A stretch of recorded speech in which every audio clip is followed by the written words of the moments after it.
Pueden tomar asiento, hermanos. Vamos a pasar, después de haber hecho lectura del catecismo. Le invito, hermanos, a que usted pueda seguir las enseñanzas del catecismo también en el canal de YouTube, en su casa, y podamos profundizar juntos, hermanos, un poco más acerca de estos temas, hermanos, que estamos tocando dentro del catecismo, que puedan servirnos, hermanos, para nuestra vida diaria, hermanos, para nuestro estudio devocional, y lo acompañemos, hermanos, de las lecturas de las Escrituras. Vamos a tocar, hermanos, el día de hoy, continuando con el tema del capítulo 30, hermanos. Ya estamos, hermanos, a 3 capítulos, podríamos decir, hermanos, 30, 31 y 32, de terminar el estudio de la confesión, hermanos.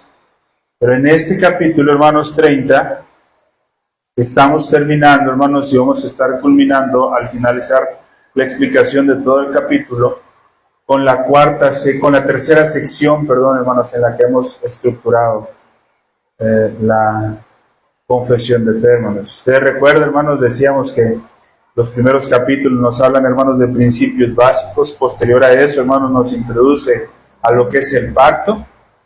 Después del pacto, hermanos, nos habla de principios fundamentales en cuanto a nuestras obligaciones, hermanos, como creyentes. Y es en la sección en la que estamos, hermanos, ¿sí?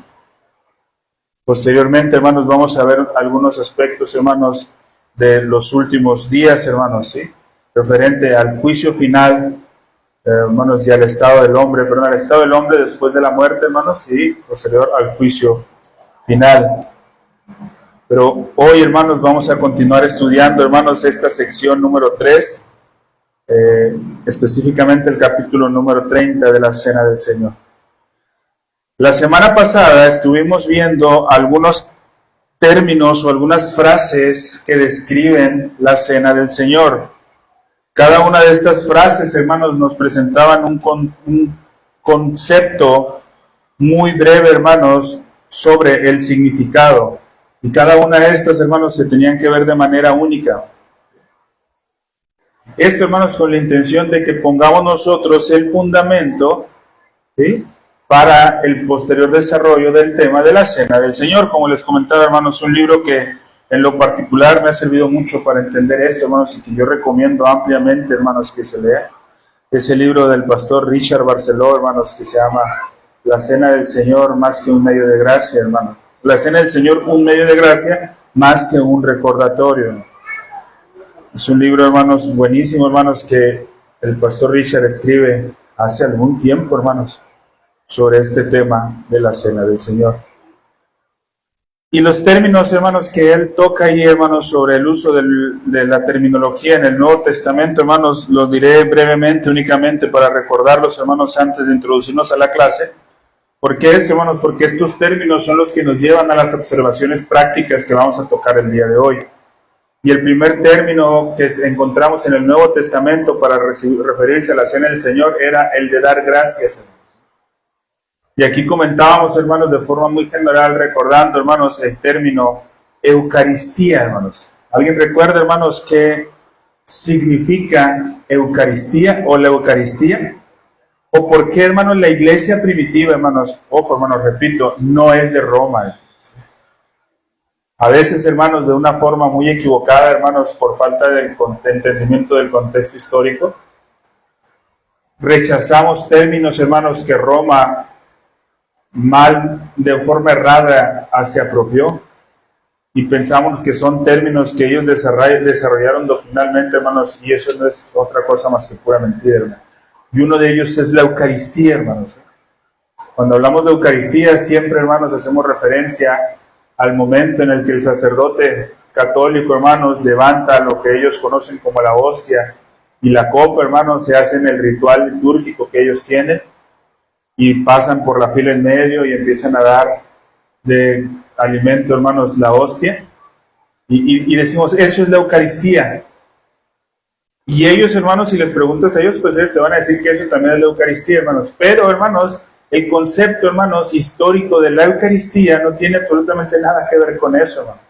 Al contrario, de hecho, hermanos, la forma o el ritual litúrgico en el que los practican, hermanos, el Roma, en el sentido de la palabra y el entendimiento histórico, hermanos, está totalmente desvirtuado de lo que en un principio la iglesia primitiva enseñaba como Eucaristía, hermanos. Y la Eucaristía, hermanos, no era otra cosa más que la acción de gracia. Y ellos, la iglesia primitiva, manifestaba acción de gracia, hermanos, al momento que celebraba la cena del Señor. ¿Sí? Para empezar, hermanos, no podríamos mencionar, hermanos, que la Eucaristía de Roma, hermanos, es igual a la primitiva, porque para la iglesia primitiva, hermanos, sería una ofensa casi a punto de herejía el utilizar un solo elemento, hermanos, como lo hace Roma. Si usted se da cuenta, hermanos, en el caso de Roma, hermanos, en el catolicismo romano, únicamente imparten el pan, aunque presentan la copa. Y a la copa solamente tienen acceso, ¿quiénes? Pues el sacerdote que está ministrando la Eucaristía, que ellos le llaman, hermanos. ¿Sí? Pero la Eucaristía, hermanos, en el contexto histórico, hermanos, dentro del desarrollo eclesiológico de la iglesia, nos referimos, hermanos, a la celebración de la Santa Cena, hermanos, en un orden correcto. De hecho, hermanos, hay confesiones de fe, hermanos, que tachan casi como herejía el suprimir alguno de los elementos de la cena, afirmando que son solamente pan y vino. Si es cierto, hermanos, en la iglesia primitiva hubo algunas iglesias que empezaron a hacer una combinación entre agua y vino. Al vino lo empezaron a diluir en agua. Pero eso no quiere decir, hermanos, que en algún sentido pudiera ser totalmente apropiado, hermanos. Lo creemos, hermanos, que lo más correcto, hermanos, es hacer uso del vino. El vino tal cual es. Y el pan, hermanos. Pero bueno, hermanos, entonces tenemos que Eucaristía, hermanos, es simplemente una traducción de la palabra griega que hace referencia a una acción de gracias. Dice, en el momento que la iglesia primitiva se reunía, hermanos, para celebrar la Santa Cena, la Cena del Señor, lo que estaban manifestando ellos es que estaban dando gracias a Dios, hermanos, por ese momento. Otra terminología también que es utilizada, hermanos, es el partimiento del pan.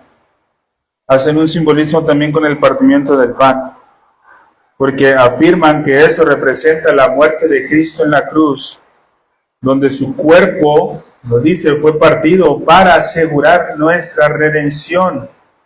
¿Sí?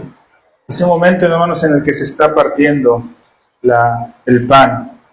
Hay muchas iglesias, hermanos, que dan una representación gráfica, hermanos, al momento de celebrar la Santa Cena, donde hacen el partimiento del pan, hermanos.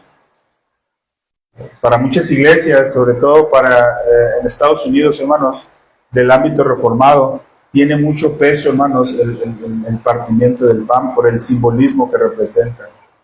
Hermanos, que, como les comentaba ahorita, hermanos, que es el cuerpo partido de nuestro Señor para asegurar nuestra redención. Ahora, no estamos diciendo, hermanos, que el partimiento gráfico, hermanos, sea necesario. No estamos diciendo que algunas iglesias, hermanos, lo ven como un acto, por decirlo de alguna manera, solemne y representativo del evento, hermanos, de la crucifixión. Aun cuando, hermanos, es curioso, hermanos, pero cuando uno estudia el desarrollo histórico de la Cena del Señor, se puede dar cuenta de varias cosas, hermanos, ¿sí? Los reformadores, hermanos, y aunque estos términos son terminologías bíblicas, hermanos, en el caso del partimiento del pan y todo eso, las prácticas que se hacían, hermanos, en la época de la Reforma, no necesariamente eran las mismas, hermanos, que se hacían en la iglesia primitiva. Y digo no necesariamente, hermanos, ¿por qué? Porque nosotros encontramos, por ejemplo, en documentos históricos, hermanos, de los padres de la iglesia, hermanos, las liturgias de la celebración de la Santa Cena, y rara vez, hermanos, en la celebración de la Santa Cena, rara vez, hermanos, aunque sí hay momentos, pero rara vez hacían mención literal al sacrificio de Cristo. Es algo muy curioso, hermanos, porque las oraciones que hacían, hermanos, al momento de celebrar la celebración de la Santa Cena, ¿sí? Y era el momento de acción de gracias, eran agradecer a Dios, hermanos, sí por el sacrificio, pero donde hacían más hincapié en su agradecimiento, hermanos, era por el evangelio que trae a los elegidos, hermanos, de todas las partes del mundo. Hay un documento, ahorita no recuerdo, hermanos, cuál es, pero inclusive dice que así la semilla es esparcida en la tierra para producir el elemento que se ocupa para producir el pan, y que es esparcido, y que al tiempo tiene que ser otra vez unido para formar un solo pan, ¿sí? De esa misma manera, dicen o hacían referencia a que los elegidos son esparcidos por el mundo, y en la celebración de la Santa Cena son unidos en un solo pan, hermanos. Y algo, pues, creo yo, hermanos, algo interesante, hermanos, que tenía esa práctica la iglesia primitiva. Ahora, no quiere decir, hermanos, con esto no quiere decir que el significado, hermanos, del sacrificio de Cristo en la cruz, o el partimiento en este sentido, no tenga nada que ver con la cena, hermanos. Creo yo que sí tiene mucho que ver. Lo que estamos hablando, hermanos, es los diferentes puntos de vista que se fueron desarrollando a través de la historia para ir teniendo un concepto más propio, hermanos. Recordemos, hermanos, que la iglesia primitiva, como comentábamos en algún tiempo, hermanos, en el momento que los apóstoles pues ya no están en este mundo, mueren, el declive doctrinal de la iglesia primitiva fue muy hacia abajo. Y empezó un desarrollo otra vez en el que poco a poco fueron desarrollando ciertas doctrinas. Fíjense, hermanos, qué tan abajo fue, hermanos, que hubo escritores o pastores o ministros posteriores a los apóstoles que tenían que defender, hermanos, que Cristo era Dios y que Cristo era hombre. Una doctrina, hermanos, que quizás para nosotros en la actualidad, ahorita en este tiempo, para nosotros, aquí los que estamos en la iglesia, pues no es difícil aceptar, hermanos, y al contrario, es necesario aceptar que Cristo es Dios y que Cristo es hombre, y que Cristo es 100% Dios y 100% hombre, y podemos tener a lo mejor ciertos errores de interpretación en eso, hermanos, pero seguimos aceptándolo. En la iglesia primitiva se tuvo que, hermanos, defender que Cristo era Dios y que Cristo era hombre. Entonces el declive doctrinal cayó, hermanos, y se fue desarrollando. Es por eso, hermanos, que encontramos diferentes puntos de vista a través de la historia, hermanos, de la iglesia sobre ciertos conceptos. Y, hermanos, la Eucaristía y el partimiento del pan son uno de ellos, hermanos. Partimiento del pan en la Escritura, hermanos, como lo vimos la semana pasada, representa, ¿sí?, el sacrificio de Cristo. Aunque la iglesia primitiva no hacía tanto hincapié en esto, no quiere decir que no lo represente. Sí lo representa. Otro concepto, hermanos, o otra idea que hablábamos en la semana anterior, hermanos, la semana pasada, era sobre la participación en la sangre y en el cuerpo de Cristo. ¿Sí? Como en ese momento de la celebración de la Santa Cena, nosotros en el presente, hermanos, el día de hoy, estamos siendo partícipes de la sangre y del cuerpo de Cristo. Y al mismo tiempo, hermanos, también nos brincamos a la siguiente afirmación, que era la copa y la mesa del Señor, hermano. Ese momento que estamos celebrando y que vamos a celebrar en un momento más, hermano. ¿Sí? No es, hermanos, la celebración de la mesa de la Iglesia Bautista Torrefuerte. No es la celebración de X o Y persona. Es la copa y la mesa de nuestro Señor Jesucristo. Y al ser la copa y la mesa de nuestro Señor Jesucristo, tenemos que entender que son presentados de una forma especial. Es aquí donde hacíamos referencia, hermanos, en esta palabra griega, que es cariocos, hermanos, ¿sí?, que hace referencia al Señor, que es utilizada únicamente 2 veces, hermanos, tanto en 1 Corintios 11:20 para referirse a la Santa Cena, y en Apocalipsis 1:10 para referirse al día del Señor. Y decíamos, hermanos, no es que los demás días o los demás alimentos no sean del Señor. Todo, hermanos, es del Señor. Porque de Él, por Él y para Él fueron hechas todas las cosas, hermanos. Y todo lo que hay es del Señor. Sin embargo, las Escrituras nos dicen que tanto la cena del Señor como el día del Señor le pertenecen a Él de una forma especial y diferente a los demás días, hermanos. ¿Sí? Ahora, hermanos, esto no quiere decir, hermanos, que lunes, martes, miércoles, jueves, viernes y sábado no debemos glorificar a Dios, no debemos adorar a Dios, debemos adorarlo a Dios. Pero el domingo, hermanos, tenemos que hacerlo de una forma especial, como Él lo ha instituido.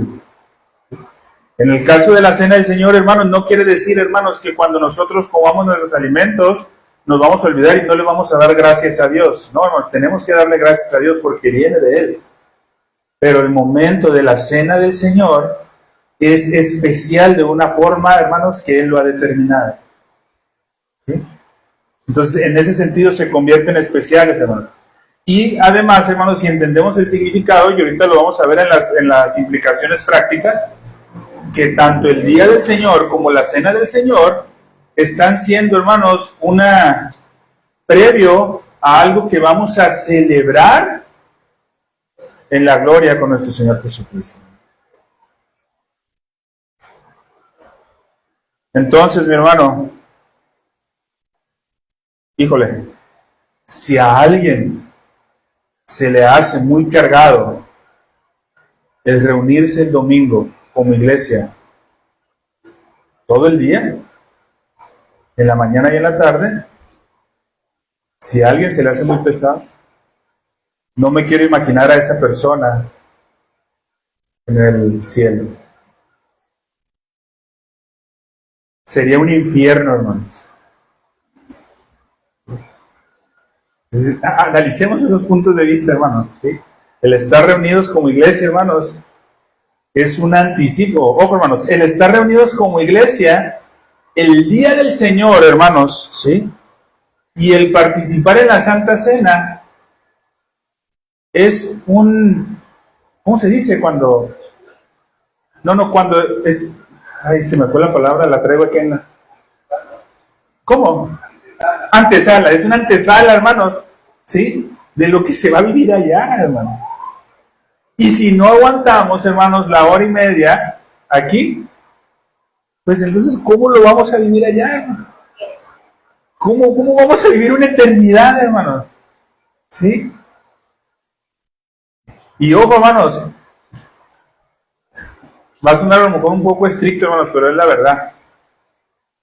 Pero si yo prefiero, hermanos, el ir con mi familiar al estar acá, entonces quiere decir que cuando esté allá, si mi familiar está en el infierno, yo voy a preferir ir. Entonces nos damos cuenta, hermanos, cómo estos pertenecen de una forma especial, hermanos, y tenemos que celebrarlo de esta forma especial. Y tenemos también el último concepto que miramos la semana pasada, la cena del Señor, como es más conocida, hermanos. Es la cena de nuestro Dios, hermanos. Ahora, hermanos, vamos a pasar a estudiar algunas implicaciones prácticas.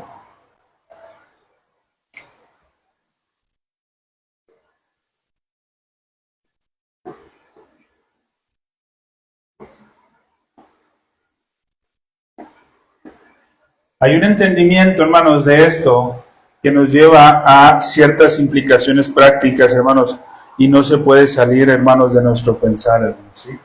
La cena del Señor, hermanos, debemos de entender, ojo. Hermanos, para irnos un poquito entendiendo, hermanos, el concepto en el que estamos entendiendo todo doctrinalmente hablando, hermanos.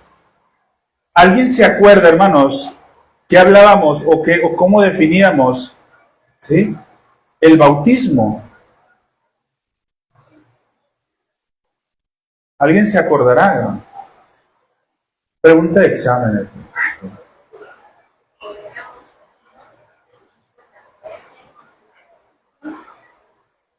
Un poquito más, hermano. Casi. ¿Qué es el bautismo, hermanos? Les recuerdo, hermanos, decíamos, hermanos, que el bautismo era una celebración o una ceremonia que, ¿alguien se acuerda?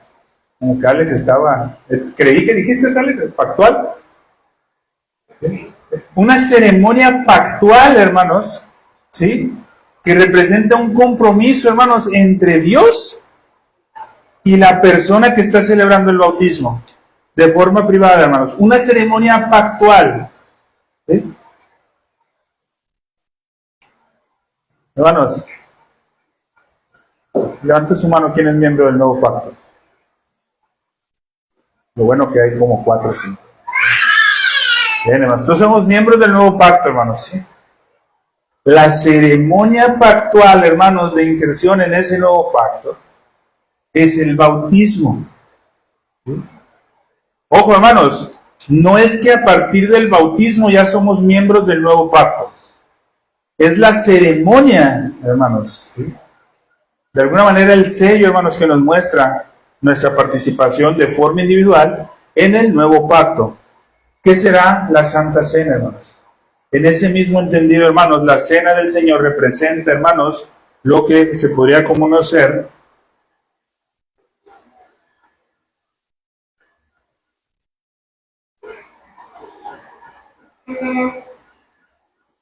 la Cena del Señor, hermanos, es una comida. Si el bautismo, hermanos, decíamos como definición que es una ceremonia pactual entre Dios y el hombre que está siendo bautizado, la Cena del Señor, hermanos, nosotros podemos verla como una comida pactual entre Dios y su pueblo. ¿Sí?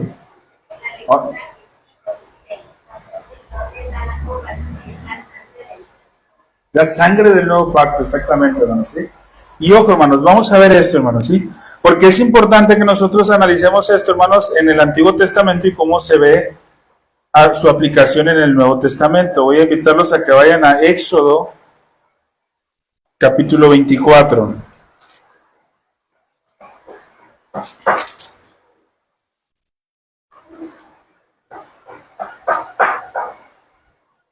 Éxodo 24, hermanos. Haré lectura, hermanos, de Éxodo 24. Voy a hacer lectura únicamente del versículo 1 hasta el versículo 11. ¿Sí? Dice, hermanos, el libro del Éxodo, la palabra de nuestro Dios. Dijo Jehová a Moisés: sube ante Jehová tú y Aarón, Nadab y Abiud, y 70 de los ancianos de Israel, y os inclinaréis desde lejos.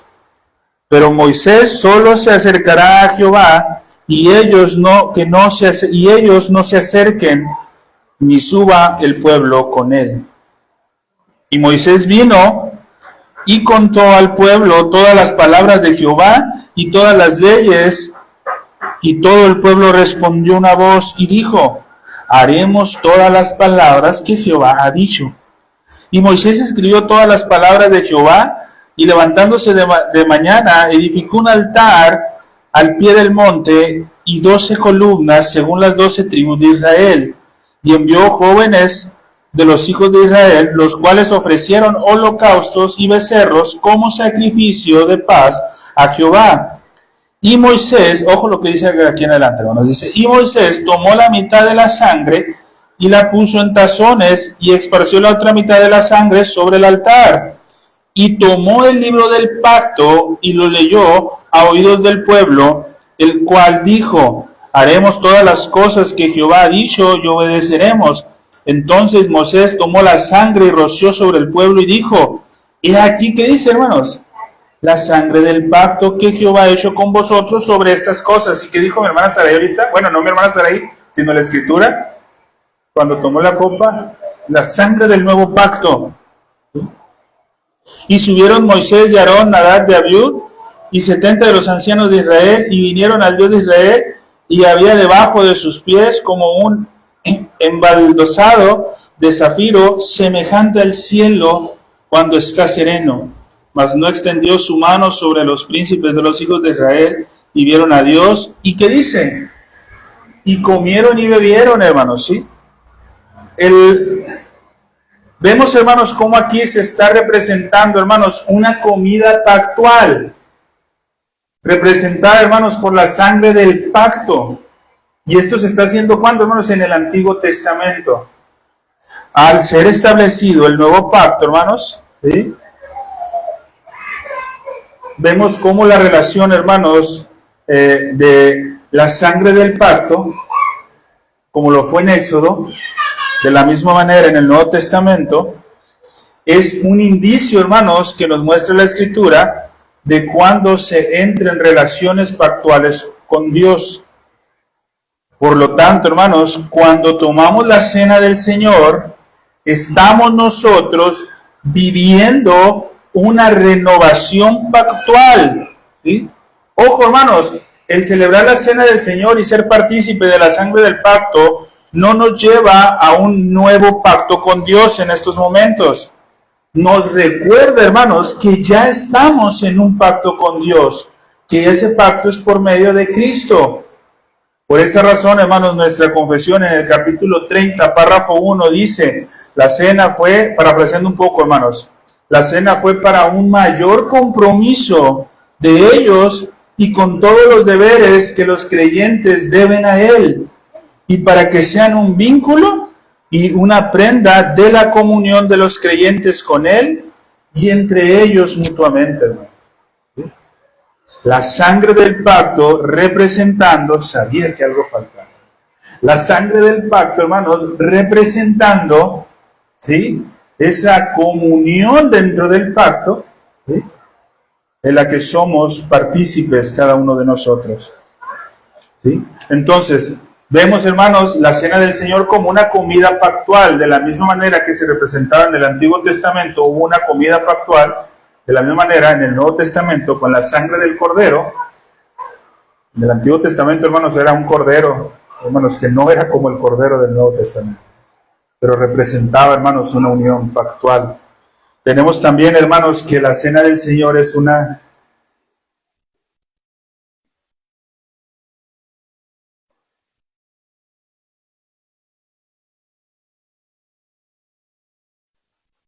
ordenanza recordatoria, hermanos, ¿sí?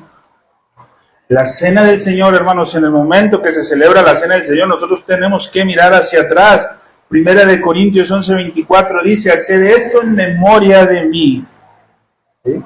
Volteamos y vemos algo en el pasado.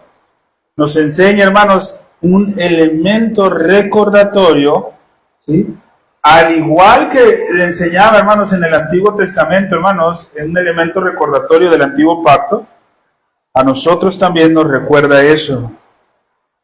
Nos recuerda, hermanos, la muerte de Cristo que quitó, hermanos, nuestra condenación. Y en la cena del Señor, hermanos, lo estamos recordando. Cada vez que nosotros venimos y celebramos la cena del Señor, hermanos, tenemos que estar viendo en ese momento al justo muriendo por los injustos para poder llevarlos a la presencia del Señor, hermanos, ¿sí? Se está manifestando en ese momento, hermanos, estamos recordando al ser partícipes de esta cena, hermanos, que nuestro representante federal ha hecho todo lo necesario para llevarnos al Señor. Hermanos, en ese momento que celebramos la Santa Cena, hermano, nosotros estamos viendo y celebrando a Cristo llevándonos a la gloria. ¿Podría un creyente, hermanos, verdadero, vivir sin eso? No, hermanos. ¿Alguien que se esté engañando dentro de un cristianismo irreal? Sí. Pero alguien, hermanos, que quiere y desea vivir un cristianismo real y que realmente Dios ha hecho la obra en él, no lo pudiera vivir. ¿Te das cuenta, hermanos? ¿Sí? Con esto que vamos entendiendo poco a poco, hermanos, te das cuenta de aunque no es un mandato, hermanos, tal cual y específico dentro de las Escrituras, pero con esto, hermanos, te das cuenta de la necesidad en el hombre, y cuando digo hombre me refiero a hombre y mujer, de celebrar la cena del Señor cada día del Señor. Y no dejar un día del Señor sin celebrarlo. Si notamos la relación que hay, hermano. ¿Sí? Si alguna vez, hermanos, te has preguntado el por qué, hermanos, no hacerla una vez al mes, no hacerla una vez al año, no hacerla, es por esto. Es entender lo que significa. Ahora, hermanos, no solamente es una ordenanza recordatoria, también representa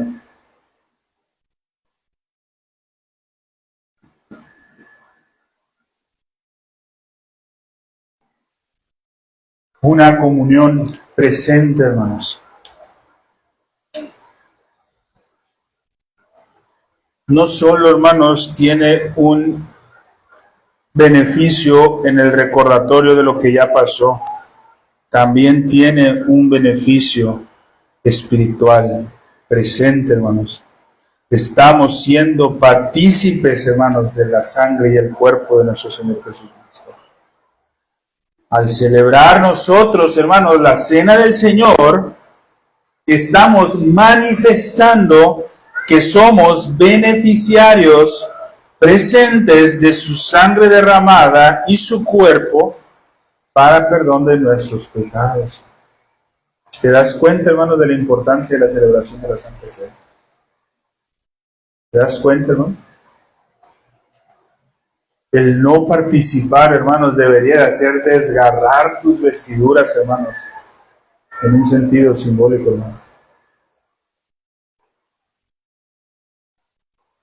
Porque en ese momento, hermanos, quieres recordar y quieres vivir en el presente y quieres ser parte de la sangre derramada y del cuerpo de Cristo. La Santa Cena es el mejor. La Santa Cena, hermanos, es el vínculo de nuestra comunión presente con Cristo y los beneficios que Él compró para nosotros, hermanos. Ahora, ¿por qué cuando se disciplina a alguien, hermanos, que no quiere arrepentirse de su pecado, se le prohíbe la comunión en la Santa Cena? Porque si cortamos ese vínculo, hermanos, humanamente hablando, hermanos, si detenemos ese vínculo, hermanos, con Dios, con Cristo, y esa persona es verdaderamente creyente, lo va a llevar al grado de humillarse completamente, hermanos, y arrepentirse de su pecado, porque no va a poder estar. Si puede estar, hermanos, es necesario que el Evangelio le sea predicado una y otra y otra y otra vez. Ojo, hermanos, estoy diciendo que tiene que ser predicado el Evangelio una y otra vez, hermanos, como a cada creyente, hermanos, y explicársele bien lo que es la Santa Cena. Porque no con esto vamos a decir, hermanos, que aquellos que celebran la Santa Cena una vez al año, o una vez cada 6 meses, o una vez cada 3 meses, no son creyentes. La salvación es por Cristo. Pero te das cuenta, hermanos, del beneficio y la bendición espiritual que se están perdiendo.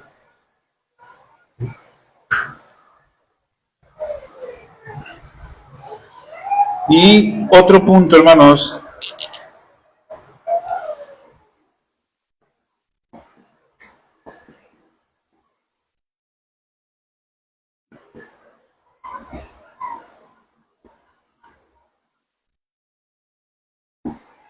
es una anticipación, hermanos, escatológica.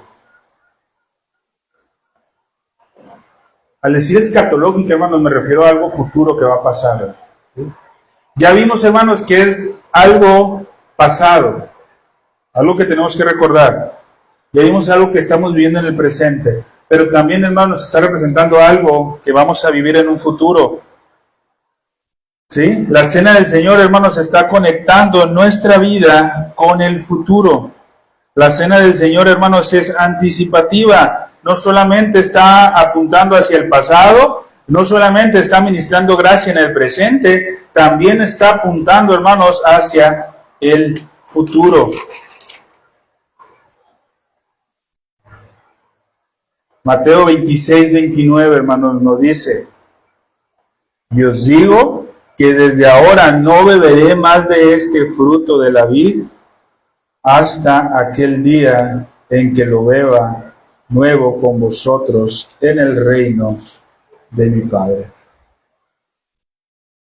Ya no lo beberé hasta que lo beba nuevo. Es en donde nosotros, hermanos, estamos esperanzando, hermanos, a eso que vamos a vivir. Como decía el pastor, hermanos, esto es la antesala de aquello que vamos a vivir. Y eso, hermanos, nos lleva a tener, hermanos, dentro de estas implicaciones prácticas, hermanos, estar presentes y estar en todo momento atentos a esto. Lo celebramos hoy, hermanos, la Santa Cena. Celebramos hoy la Santa Cena, hermanos, porque es una manifestación de fe y esperanza de que esto que estamos celebrando hoy, hermanos, y que vamos a celebrar en un momento más, en un futuro lo celebraremos con Cristo. ¿Sí?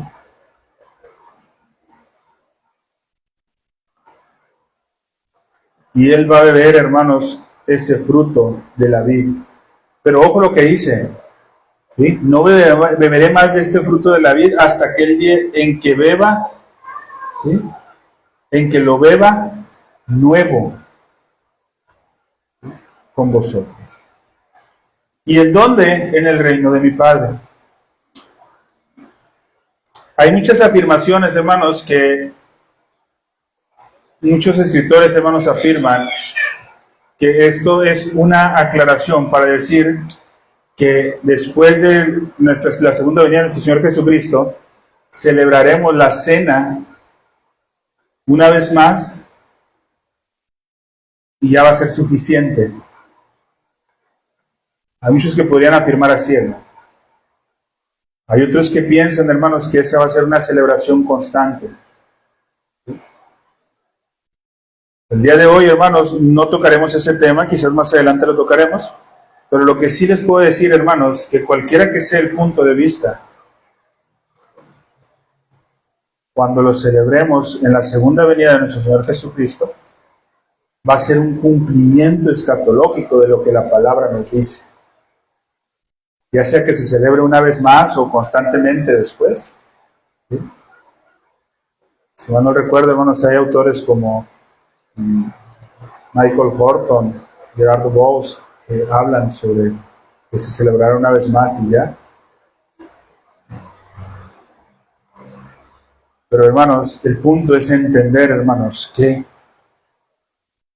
estamos esperanzados en eso, ¿no? Para ir cerrando, hermanos, tenemos que la cena del Señor... ¿Puedo borrar aquí, hermanos?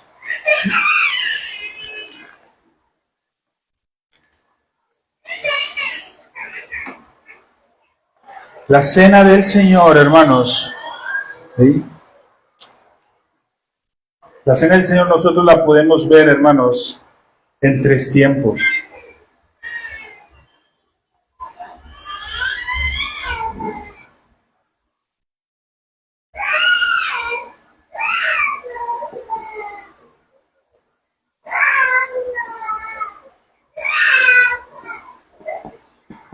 No olvidemos esto, hermanos. La cena del Señor tiene que representar para nosotros, hermanos, 3 tiempos. Pasado, presente y futuro. Y esos 3 tiempos, hermanos, nunca se deben dejar de ver, hermanos. Todo el tiempo, hermanos, tenemos que tener presente esos 3 puntos, hermanos, ¿sí? Esos 3 tiempos. Porque en el pasado, hermanos, nosotros vamos a poder observar, hermanos,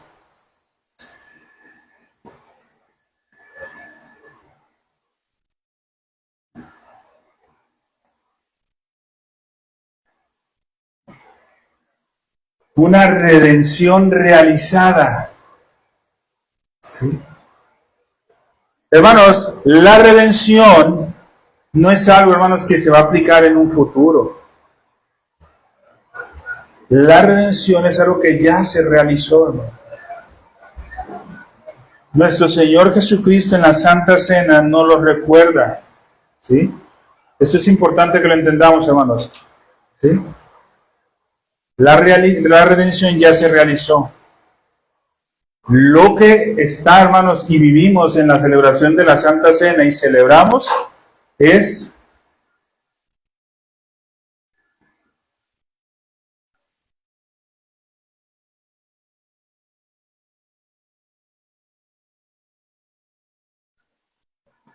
la aplicación de esa redención, hermanos, ¿sí?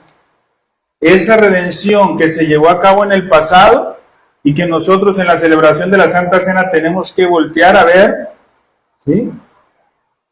en el momento que la estamos celebrando, hermanos, estamos representando que esa redención ya ha sido aplicada. ¿Te das cuenta, hermanos, por qué un inconverso no puede participar en la celebración de la Cena del Señor? Que la redención no ha sido aplicada a su vida, hermanos. En esto lo vemos, hermanos. Cuando lo entendemos desde esta perspectiva, podemos ver que un inconverso, ¿sí?, alguien, hermanos, que no ha nacido de nuevo, no puede celebrar la Santa Cena. Hermanos, ¿qué pasa en el catolicismo romano, hermanos? ¿Por qué no podemos reconocer, hermanos, la liturgia de la Eucaristía que tienen ellos, hermanos, con un entendimiento bíblico, como algo con un entendimiento bíblico? Por muchas cosas, hermanos, ¿sí? Primero por el poder místico que le dan, hermanos, ¿sí? Y que eso lo lleva a convertirse casi en una herejía, ¿no? Pero otra de las razones, hermanos, es porque, hermanos, se la dan a quien le plazca.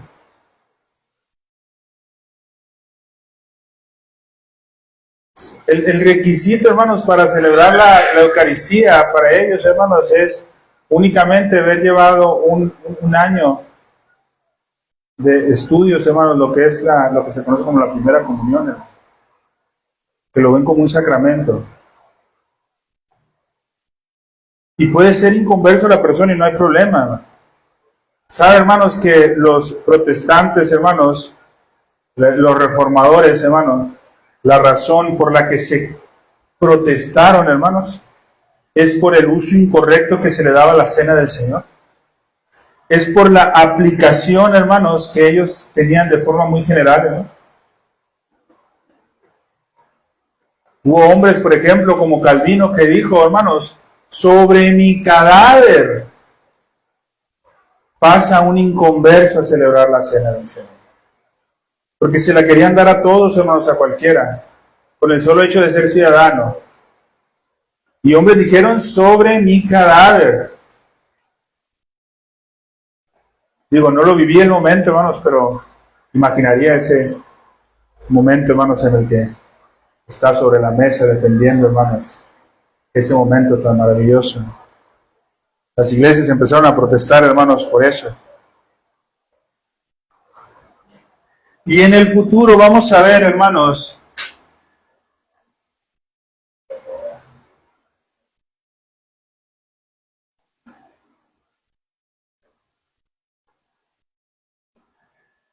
la consumación de esa redención. Y es, hermanos, a lo que estamos apuntando, a lo que estamos esperando. La Cena del Señor, hermanos, nos presenta una fiesta escatológica que se va a vivir en cielos nuevos y en tierra nueva. En ese lugar habrá una comida, habrá una fiesta, hermanos, en la consumación. Hermano, ¿alguna vez usted se ha preguntado por qué el libro del Apocalipsis nos habla de unas bodas de cordero? ¿De una celebración? ¿De un banquete? Eso es lo que estamos, hermanos, en la antesala de vivir allá. Y eso se cumplirá. Apocalipsis 19:9 dice, y el ángel dijo, escribe, bienaventurados los que son llamados a las cenas de las bodas del Cordero. Y me dijo, estas son palabras del verdadero Dios. Que bienaventurados aquellos que están participando y que van a participar en esas bodas, van a participar en esa cena, van a participar en ese festín, van a ser partícipes de esa comida pactual, hermanos, que está representándose de forma escatológica y que va a ser celebrada en cielos nuevos y en tierras nuevas. ¿Te das cuenta de eso, no? ¿Te das cuenta? Esto es la Cena del Señor, hermanos. ¿Por qué es tan importante, hermanos, vivirla? ¿Por qué es tan importante ser partícipes de él?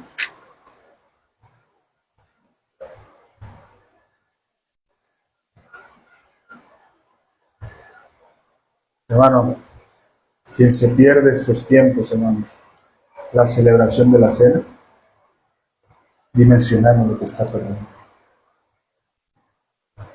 ¿Dudas, hermano? ¿Comentarios? ¿No hay?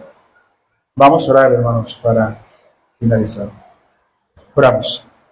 Padre Santo, Señor, gracias te damos, mi Dios, por este tiempo, por la oportunidad que nos das de poder estar reunidos, mi Dios, estudiando este tema que tú has dejado para nosotros. Te pedimos, mi Dios, por la enseñanza, que sea una realidad práctica en nuestras vidas en todo momento, mi Dios. Gracias, Padre, por ello, por este momento que nos permitirás vivir, mi Dios. Gracias, mi Señor. En Cristo Jesús lo ponemos en tus manos. Amén.